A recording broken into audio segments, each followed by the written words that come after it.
এবার দিশার বয়সী ইসরাত অতিথির সঙ্গেও দ্বন্দ্বে জড়িয়ে পড়েছে দিশামণির মা রিমা ইসমাত ট্রেসি। হ্যাঁ ভিউয়ার্স, এর আগেও দিশামণির বয়সী সিমরিন লুবাবাদ থেকে শুরু করে সানজিদা স্নিগ্ধা কাউকেই সে ছেড়ে কথা বলেনি। তার একটাই কথা, দিশামণিই বেস্ট। দিশামণি যদিও সব সময় টিকটক করে, কিন্তু তারপরেও দিশামণির মা মনে করে বাংলাদেশে যদি নায়িকা হওয়ার যোগ্যতা কারো থাকে সেটা একমাত্র দিশামণির। যাই হোক, মূল ঘটনায় আসা। এই তো কিছুদিন আগেই এটা আমাদের এই গল্প নাটকে দিশামণিরই বয়সী ইসরাত অতিথি তার অভিনয় গুণ দিয়ে দর্শকদের নজর কেড়েছিল। দর্শক তাকে বেশ পছন্দও করেছিল।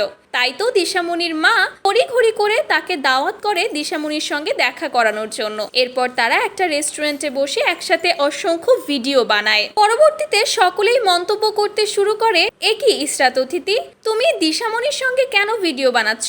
ও তো একজন টিকটকার, আর তুমি হচ্ছে নায়িকা। আর এই মন্তব্যের পরপরই ইসরাত অতিথি দিশামণিকে বলে বসে, তুমি টিকটক করো, ছি।